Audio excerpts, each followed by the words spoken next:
India में तगड़ा article था दोस्तों कि जो नया जापान है वो किस तरीके से दुनिया को बर्बाद करेगा और नए जापान से पूरी दुनिया को डरना चाहिए। तो जापानीज पीएम फूमियो किशिडा ने कुछ कहा है जो आपको सुनना चाहिए।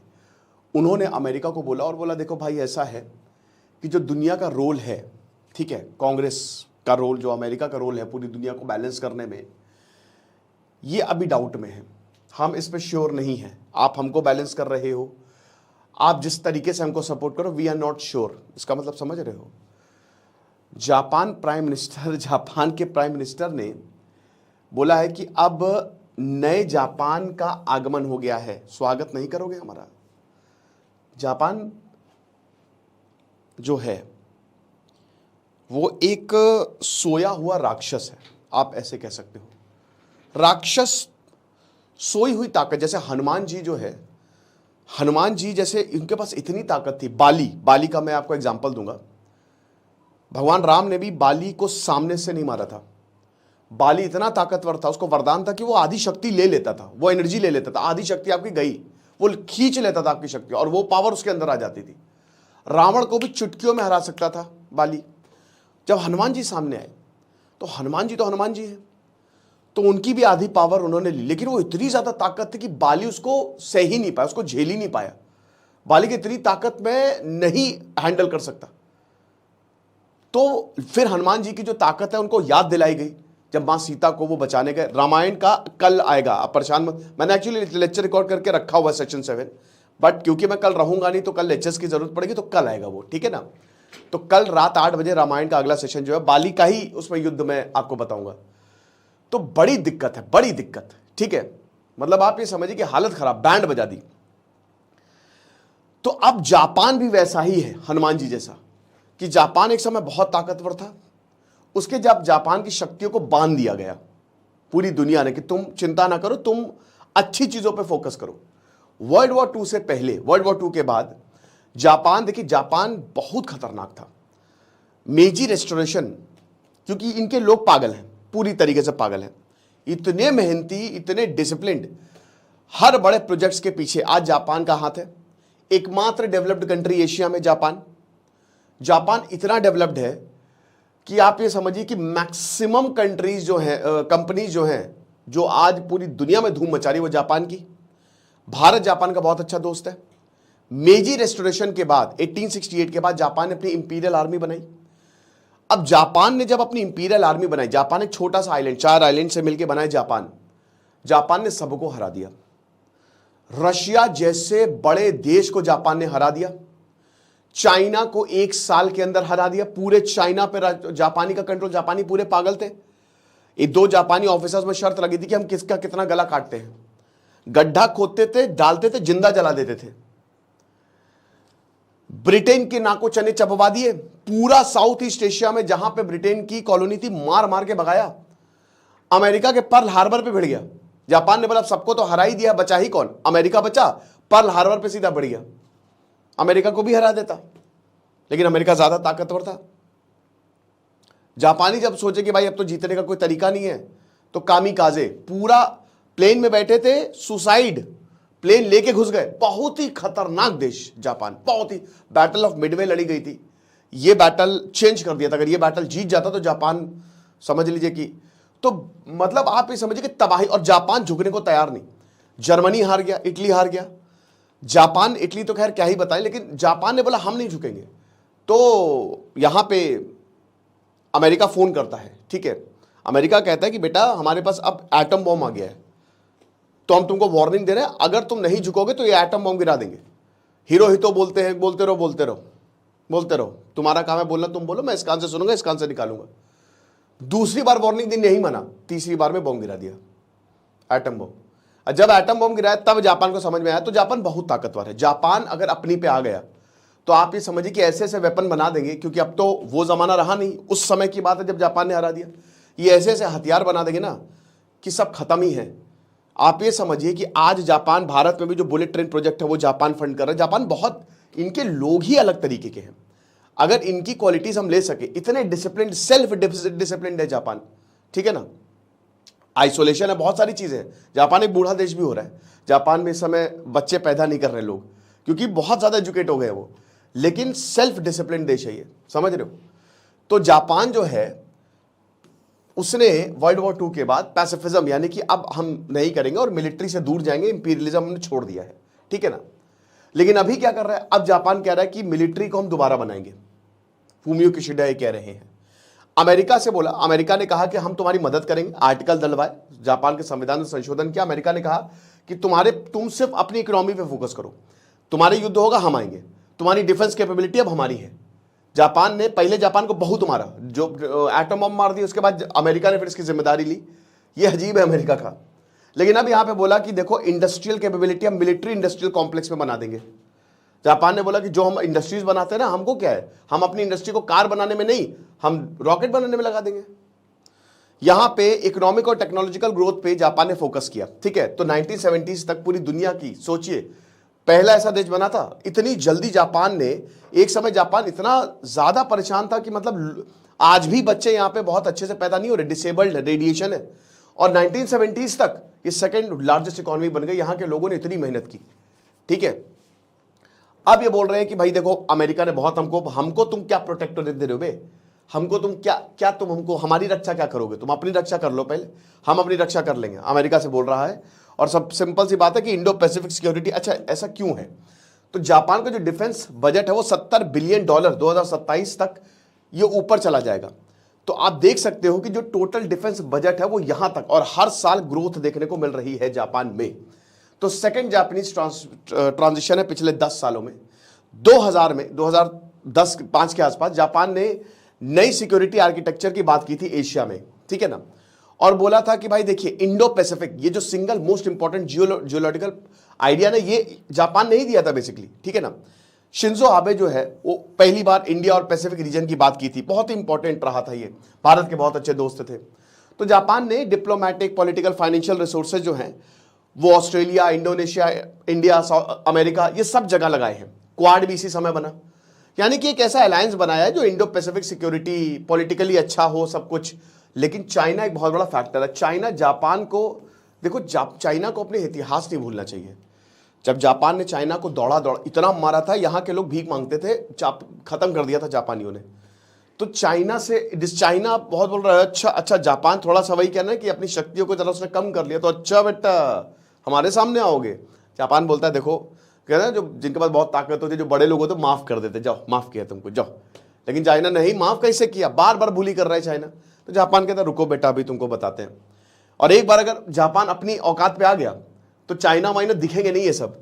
तो सेकंड ट्रांजिशन जो है वो जापान कह रहा है कि हम अपने स्ट्रैटेजिक आइडियाज, मिलिट्री रिसोर्सेज और पॉलिटिकल विल को एक्टिवेट करेंगे ताकि रीजनल सिक्योरिटी ऑर्डर बना रहे, ठीक है ना। तो अमेरिका से यही बोला है कि देखिए एक नया जियोपॉलिटिकल जापान आपको देखने को मिलेगा। तो अमेरिका के हाथ पांव भूल गए। अमेरिका ने कहा माई बाप क्या प्रॉब्लम है यार, तुम छोटे भाई हो हमारे। अरे छोटे भाई नहीं है कह रही है, मैं अपनी तरफ से ऐड कर रहा हूं, ठीक है। तो रीजन क्या है, सबसे पहली बात तो ये है कि इसमें अमेरिका का ही हाथ है। अमेरिका ने अब अमेरिका को भी लग रहा है कि जापान को जरूरी है जापान का एक ताकत बनना। देखिए ऐसा नहीं है कि अमेरिका के उलट जा रहा है, ठीक है, अमेरिका का इसमें साथ है। और अमेरिका कह रहा है अमेरिका कितनों को सिक्योरिटी देगा, उसके भी पैसे लगते हैं।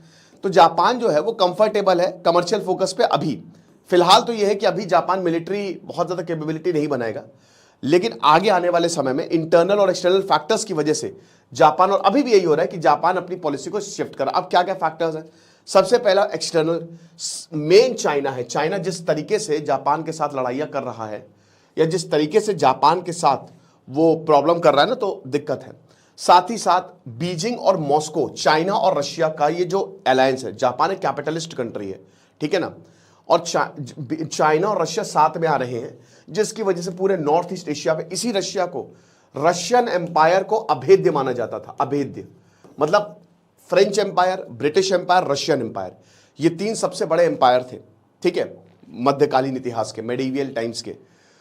अब क्या हुआ कि जापान ने 1904, एक साल के अंदर अंदर पूरी रशिया को हरा दिया। रशिया 1902, सॉरी, रशिया जो है दिख ही नहीं रहा किधर गए। ब्लडी संडे इसी वजह से हुआ। भारत का जो नेशनलिज्म है वो, जापान ने जो रशिया को हराया, भारत ने बोला, उस समय जो भारत के नेशनलिस्ट मूवमेंट चल रहे थे, तो भारत ने बोला कि जब जापान जैसा देश रशिया को हरा सकता है तो हम ब्रिटिश को क्यों नहीं हरा सकते। 1 साल के 8 महीने के अंदर अंदर रशिया को हरा दिया। आप समझ सकते हो जापान ने, इतने खतरनाक है। लेकिन अब चाइना और रशिया दोनों साथ में आ रहे हैं। नॉर्थ कोरिया, अब किम जोंग उन जो है वो बार बार धमकी दे रहे हैं, रशिया जापान के ऊपर से मिसाइल निकाल रहे हैं, जापान में सायरन बज रहे हैं, जापान के ऊपर से कई बार नॉर्थ कोरिया जो गीदड़ भभकी, कोरिया को, कोरियन पेनिनसुला पूरा जापान के कंट्रोल में था वर्ल्ड वॉर 2 के तहत, जब वर्ल्ड वॉर 2 आया था। अमेरिका जो है अभी सिक्योरिटी प्रोटेक्शन हो सकता है, अगर ट्रंप आए, डोनाल्ड ट्रंप आए तो माइट भी पॉसिबल वो जापान से सिक्योरिटी प्रोटेक्शन खींच ले। अब अगर जापान से सिक्योरिटी प्रोटेक्शन खींचा तो अभी भी जापान, ऐसा नहीं कि जापान के पास पूरी मिलिट्री ही नहीं है, लेकिन मुश्किल हो जाएगी फिर। आप समझ सकते हो। इंटरनल भाई इस समय कंजर्वेटिव्स जो हैं वो जापान में ज्यादा बढ़ते जा रहे हैं और बोल रहे हैं कि भाई आप एक नॉर्मल पावर बनिए। देखिए जो भी है पोस्ट पावर पैसिफिज्म, आप ठीक है, पैसिफिज्म मतलब शांति आप बनाए रखें लेकिन रिस्पॉन्सिबिलिटी लीजिए, जो हम थे वो बनिए। तो सबसे बड़ी बात यह है कि जापान कर क्या रहा है। सबसे पहले जापान जो है इनके डिफेंस एक्सपेंडिचर पे कैप लगी है अनऑफिशियली। आपकी जीडीपी जितनी भी हो, क्योंकि जापान की जीडीपी बहुत डेवलप्ड कंट्री है, तो उसका 1% ही आप डिफेंस पे लगा सकते हो। ये इनके ऊपर अमेरिका ने कैप लगाई हुई है, पूरी दुनिया ने कैप लगाई हुई है। तो वर्ल्ड बैंक डेटा के हिसाब से 2020 में जापान के जो मिलिट्री एक्सपेंडिचर है वो 1% तक आ गया था। पिछले 60 सालों में ऐसा पहली बार हुआ है, पिछले 60 सालों में। 2022 में ये 1.1% आ गया, यानी कि 1% से ऊपर चला गया। और अब बोला है कि 2027 तक $68 बिलियन तक, यानी कि हम अपना डिफेंस बजट डबल कर लेंगे, यानी कि आसानी से ये 1% क्या 2-3% तक जाएगा। इस समय दुनिया की सबसे तीसरा, अमेरिका और चाइना के बाद जापान तीसरा लार्जेस्ट मिलिट्री स्पेंडर बना है, ठीक है ना। दूसरा, जापान इस समय counter strike capability cruise missile बना रहा है। ये क्रूज मिसाइल बनेगी दिखेगी ही नहीं, क्रूज मिसाइल भी दिखती है ना कोई, ये दिखेगी ही नहीं, जापान ऐसी बना देंगे। टेक्निक और टेक्नोलॉजी के मामले में जापान का देखिए, चाइना मेड इन चाइना वाला हाल है। चाइना में जो टेक्नोलॉजी है मेड इन चाइना की बनी हुई है, उनकी क्वालिटी नहीं। जापान तो ससुरे बहुत क्वालिटी वाले, कार देख लो, टोयोटा, जितने भी आप देखो प्रोडक्ट्स देख लो, एलजी और सैमसंग, सब एक से एक। जापान ने पूरे इंडियन मार्केट, पूरी दुनिया को डोमिनेट करके रखा है। और वो तो सिर्फ एक टेक्निकल पार्ट है उसका, ठीक है ना। तो ये मिसाइल बनाएंगे तो पता नहीं कौन सी बनाएंगे, ये बिना मारे मिसाइल फट जाएगी, टेलीपोर्ट हो जाएगी, ये कुछ भी कर सकते हैं, ठीक है। फिर उसके बाद अमेरिका जैसे अभी 400 टोमाहॉक क्रूज मिसाइल जो है वो अमेरिका से परचेस करेगा और बोला है कि भाई आसानी से चाइना और नॉर्थ कोरिया को मार सकते हैं इसमें, ठीक है। तो अभी तो फिलहाल अमेरिका पे ही रिलाई कर रहा है। देखिए 60 साल हो गए, आप समझ सकते हो, वर्ल्ड वॉर 2 खत्म हो गया है। अगर जापान इसी धरने पे चलता ना, और जापान मान लीजिए अगर अमेरिका एटम बॉम्ब नहीं मारता, तो आज जापान अमेरिका की जगह ले लिया होता उसने। आज जापान बहुत ताकतवर होता, आप सोच भी नहीं सकते, ठीक है ना। अमेरिका से भी ज्यादा ताकतवर होता वो। जापान कैबिनेट ने सेल्फ इंपोज्ड बैन जो है एक्सपोर्ट्स, जो लीथल वेपन्स है, उसको भी हटा दिया कि हमारे जो दोस्त हैं, हमने खुद से बैन किया है, ठीक है, कि हम जो खतरनाक वेपन्स है वो एक्सपोर्ट नहीं करेंगे। लेकिन अब जापान ने बोला हम अपने दोस्तों को क्यों नहीं देंगे, भारत बहुत अच्छा दोस्त है, भारत को देंगे खतरनाक वेपन्स। भारत और जापान के हिस्टोरिकल टाइज भी है। भाई सुभाष चंद्र बोस ने अपनी आर्मी यही तो बनाई जापान में, जापान की मदद मिली, ठीक है। दुश्मन का दुश्मन मेरा दोस्त, ये हिसाब किताब था। तो जापान की इमेंस मैन्युफैक्चरिंग और टेक्नोलॉजिकल बेस, कुछ भी कर सकते हैं भाई ये टेक्नोलॉजी के मामले में। लोग बहुत, देखिए मेन जो है ना, आपकी ताकत आपके लोगों में है, ह्यूमन रिसोर्सेस जिसको कहते हैं ना। एजुकेशन सिस्टम बहुत रॉबस्ट है, टेक्नोलॉजी बहुत रॉबस्ट है, लोग बहुत तगड़े हैं। यहाँ के लोग इतने ज्यादा ताकतवर हैं जापान के, ताकतवर से मतलब क्या, बॉडी वॉडी नहीं है इनकी, बहुत कमजोर है, शारीरिक बल नहीं है इनमें, लेकिन जो दिमागी बल है ना वो बहुत ज्यादा है। सेल्फ डिसिप्लिन, यहां ससुरा हमारी ट्रेन अगर टाइम पे पहुंच जाए तो हम बहुत वाह, टाइम पे पहुंच, आधे घंटे लेट हो जाए, ये तो हमारी मेंटालिटी हो गई है। जापान में ट्रेन अगर 1 सेकंड लेट हो जाती है ना, आदमी डिप्रेशन में चला जाता है, आदमी सुसाइड कर लेता है। ये तो वक्त की कीमत है इनको। हाईली सेल्फ डिसिप्लिन, जो काम किया उसको पूरा करके छोड़ेंगे। 24-24 घंटे काम किया था वर्ल्ड वॉर 2 के बाद।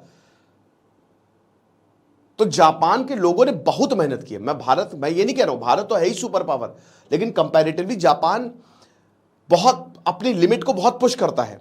आप पूछिए जापानी से काम करने का अनुभव क्या है, कोई इंडियन को पकड़े उससे पूछिए, वो बताएगा कि भाई पागल होते हैं, बहुत काम करवाते हैं, खुद भी बहुत काम करते हैं, है ना। तभी जापान आज इस समय प्रेजेंट एरा में जापान आज डोमिनेट कर रहा है। चौथा, जापान और अमेरिका जो है वो command and control framework defence forces में अपना ये पूरा इसको कर रहे हैं और अभी मतलब इसको देख रहे हैं, ठीक है। कमांड एंड कंट्रोल फ्रेमवर्क जो है उसको रिवाइज कर रहे हैं। अभी अमेरिका के मिलिट्री बेसिस है जापान और ओकिनावा आइलैंड में, लेकिन कमर्शियल स्ट्रक्चर इनका हवाई में है, जो कि हेडक्वार्टर है, जो इंडो पैसिफिक कमांड है, अमेरिका का हेडक्वार्टर हवाई में ही है, ठीक है। तो अभी ज्वाइंट कमांड सेंटर जो है वो सेटअप किया जाएगा। अब बड़ी बात यह है कि क्या जापान के डिप्लोमेटिक पोस्चर में भी चेंज आया है। देखिए, जापान ने सबसे पहले तो साउथ कोरिया से अपना जो झगड़ा है वो खत्म किया। जापान ने बहुत कोशिशें की हैं। जापान अब वही ना कि 100 चूहे खा के बिल्ली हज को चली, वही हिसाब किताब है। जैसे अशोक ने कलिंग वॉर मतलब खूना खून मचा दिया, ठीक है। कलिंग वॉर तो ऐसा था ना कि मांस और खून से कीचड़ बन गया था। उसके बाद इतना खून खराबा देखने के बाद सम्राट अशोक ने बुद्धिज्म अपना लिया था। ऐसे ही जापान है, जापान ने बहुत खून खराबा देखा है, जापान ने बहुत मारा है सबको। तो जापान ने बोला कि ठीक है भाई, अब जो है सो है, अब ज़्यादा हमको यहाँ पे चलने की ज़रूरत नहीं है और अब हम शांति के रास्ते पे हैं। तो जो भी है, जिनको भी हमने नुकसान पहुंचा उनसे दोस्ती कर लेते हैं। अब कुछ ने दोस्ती की, कुछ ने नहीं की। जो कैपिटलिस्ट कंट्री थे, पूंजीवाद, उन्होंने तो दोस्ती की। तो साउथ कोरिया अमेरिका का हाथ रहा है, तो कैपिटलिज्म रहा है वहाँ पे। तो इंपीरियल जापान ऑक्यूपेशन मतलब 1910 से लेकर 1945 तक कोरिया पूरा जापान के कंट्रोल में था, ठीक है ना। उसके बाद फिर साउथ कोरिया से अच्छे रिलेशन किए, रिकंसाइलेशन, और इसने अमेरिका में एक अच्छा सिस्टम बना। हालांकि फायदा इसमें अमेरिका का ही हुआ है। दूसरा, जापान जो है ये यूक्रेन का स्ट्रॉन्गेस्ट सपोर्टर रहा है, क्योंकि रशिया के अगेंस्ट है ना जापान। भाई, जो अमेरिका का साथ देगा वो रशिया के अगेंस्ट ही होगा। रशिया चाइना का एक अलग ही एक्सेस बनता हुआ दिख रहा है, तो जापान उसके बिल्कुल अगेंस्ट है और बहुत पैसा दिया। अभी जैसे अमेरिका ने भी $95 बिलियन की एड दी है, तो $95 बिलियन, $6 बिलियन दिए हैं यूक्रेन को। पेट्रियट मिसाइल दी कि जाओ बेटा खेलो, मिसाइल खेलो, ठीक है ना, रशिया के साथ। जापान भी सब देख ही रहा है, तो जापान भी यूक्रेन को मदद कर रहा है, ठीक है ना। जापान देखिए, हिस्टोरिकली जापान देखिए, चाइना और जापान कभी दोस्ती नहीं हो सकते, क्योंकि चाइना को पता है कि जापान ने हमको इतना पेला है कि हम नहीं कर सकते, बहुत मारा है कि हम नहीं आ सकते, हम ये इम्पॉसिबल है। आप अपने अब्यूजर के साथ तो अब्यूज किया, लिटरली अब्यूज किया है जापान ने चाइना को, ठीक है ना। तो इसीलिए जापान और चाइना कभी भी दोस्त नहीं हो सकते, ये तो बट ऑब्वियस है। लेकिन फिर भी जापान और चाइना के रिलेशंस इकोनॉमिक हैं, ये खाली कहने की। जैसे भारत और चाइना का देखो तो मार देंगे, लेकिन आप देखो पर्दे के पीछे सब इधर से चाइना के प्रोडक्ट्स आ रहे हैं, फार्मा में हो गया, टेक्नोलॉजी में हो गया, so it's happening all around. तो यूक्रेन जो है, यहाँ पे कई बार किसी ने बोला कि Ukraine could be the future of Asia, ठीक है ना। तो हम टेरिटोरियल इंटीग्रिटी और सॉवरेनिटी को जो है वो रिस्पेक्ट करते हैं, ठीक है।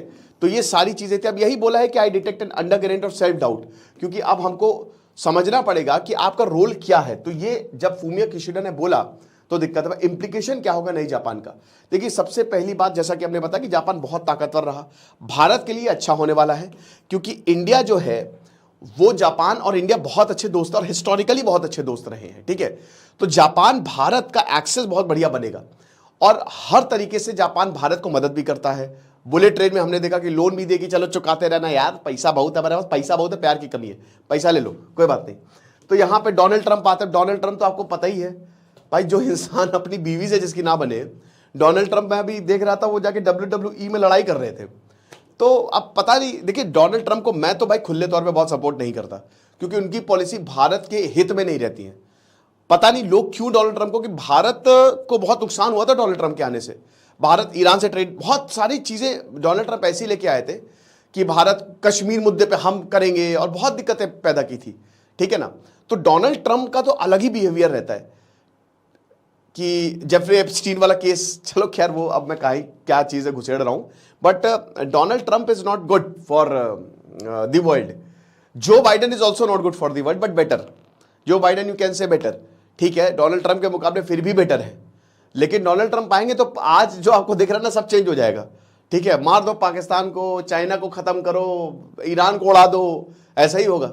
ट्विटर पे तो सरकार चलती थी डोनाल्ड ट्रंप की पूरी। तो भारत जो है, किस तरीके से भारत ने इस रिएक्ट किया, तो भारत ने कोई अभी फॉर्मल स्टेटमेंट या रिएक्शन तो नहीं दिया जापान की पॉलिसी का। अब रिएक्शन नहीं दिया तो आप समझ ही सकते हैं। लेकिन भारत का जो नेशनल मूवमेंट है ना, जैसे सुभाष चंद्र बोस ने सबसे पहले जर्मनी का हिटलर से मिले, फिर जापान ही गए थे। जापान बोला था अपनी आर्मी बना ली, जापान ने बोला अरे बनाओ, मदद करो, ब्रिटिश को मारो, पेल पाल के ऐसी की तैसी कर दो। तो उसके बाद सुभाष चंद्र बोस ने अपनी पूरी फौज खड़ी कर दी, आज़ाद हिंद फौज। और ब्रिटेन को हरा दिया। ये तो भाई प्राइम मिनिस्टर एटली ने भी बोला है। देखिए ये बहुत गलत है कि अब गांधी जी, ये डिबेट ही गलत है। हर किसी का अपना अपना रोल रहा है भारत को आज़ाद कराने में, ठीक है ना। आप ये नहीं कह सकते कि गांधी जी की पॉलिसी चलती है, गांधी जी की नीति ट्राइड एंड टेस्टेड है, ठीक है। इस दुनिया में हर कोई चाहता है आप हिंसा कर दो, एवरीवन वांट्स हिंसा करो, सरकार तो बिल्कुल चाहती है हिंसा करो बेटा, मार मार के तुमको जेल में डाल देंगे, जेल में सड़ा देंगे, हमको हमारे पर हाथ तो उठाओ। पुलिस, अगर आप जहाँ पे पुलिस के ऊपर, पुलिस आपको उकसाए और अगर आपने पुलिस को मार दिया तो पुलिस जेल में डाल देगी, पुलिस जेल में डाल देगी और तुम कुछ भी नहीं कर सकते, तुम्हारे गए 5-10 साल। इतनी ताकत है पुलिस में, इतनी ज्यादा। अगर तुमने पुलिस पे हाथ उठा दिया, अगर तुमने चुपचाप अहिंसक तरीके से वीडियो बना लिया तो पुलिस गई, वो इंसान सस्पेंड। तो बेसिकली गांधी जी की नीति काम करती है, ये बस है, ठीक है। तो प्राइम मिनिस्टर जवाहरलाल नेहरू ने भी बोला कि चाइना और जापान दोनों का बहुत इंपॉर्टेंट रोल है एशिया को शेप करने में। भारत के रिलेशन, जैसा कि हमने बताया कि बहुत अच्छे रहे हैं पिछले 20 सालों में, तो हमारा और जापान का रिलेशन बहुत ही अच्छा रहा है। हमने बहुत सारी चीज़ों पे पार्टनर, मारुति सुजुकी या बहुत इंडिया ने अपना मार्केट खोला है जापानीज कंपनीज के लिए, और जापानीज कंपनीज के प्रोडक्ट्स जो है वो नंबर 1 है। क्योंकि मैंने क्या बताया, चाइना के मेड इन चाइना वाला माल है, लेकिन जापान का क्वालिटी माल है, आप समझ सकते हो। वो अपनी टेक्नोलॉजी पे बहुत काम करते हैं, दे आर प्राउड ऑफ। और हम क्या करते हैं, हम टेक्नोलॉजी को दरकिनार करते हैं, हम साइंस को तवज्जो नहीं देते, हम टीचर्स को तवज्जो नहीं देते, हम ये गलत बात है। मतलब अब मैं वो नहीं कह रहा हूँ, लेकिन हाँ, हमारे छपरियों को या कुछ ऐसे लोगों को जो बिल्कुल डिजर्व ही नहीं करते, उनको ज़्यादा अब जापान में और यूरोप में बहुत इज्जत होती है ऐसे इंटेलेक्चुअल्स लोगों की, ठीक है ना। इसीलिए वहाँ के इंटेलेक्चुअल जो प्रॉपर्टी है वो सबसे टॉप पे है। और वही कहना कि अपने आइडियल्स आप जैसे बनाओगे आप वैसे ही बन जाओगे। आप सपोर्ट ऐसे लोगों को करोगे तो फिर कैसे होगा। मैं क्या ही बोल रहा हूँ, बट मैं बताना चाहता हूँ कि ये एक बहुत बड़ा डिफरेंस रहा है भारत और। एक समय भारत महान हुआ करता था जब भारत अपनी कल्चर पे, अपनी विज्ञान पे प्राउड होता था, ठीक है ना। लेकिन आज वो बिल्कुल पीछे चला गया है।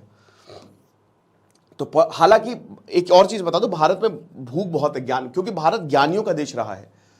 जहां का दरबान, नालंदा यूनिवर्सिटी का दरबान इतना ज्यादा कि आप आएगे तब, एंट्री तब करोगे जब आप हमारे सवालों के जवाब दोगे। जहां का दरबान इतना ज्यादा हाई एजुकेटेड रहा, तो आप सोच सकते हो। तो भारत में हमेशा से ज्ञान की भूख रही है, तभी आप कोई भी, सबसे ज्यादा व्यूज किस पे आते हैं, यही एजुकेशन लेक्चर्स पे आते हैं और बड़े बड़े लेक्चर्स पे आते हैं, ठीक है। तो ये चीज है। तो भारत के लिए तो अच्छा है, बट पूरी दुनिया के लिए डेंजरस है। तो देखेंगे, खैर अभी जो होता है वो आगे हमको पता चल ही जाएगा। खुश रहिए, पढ़ते रहिए।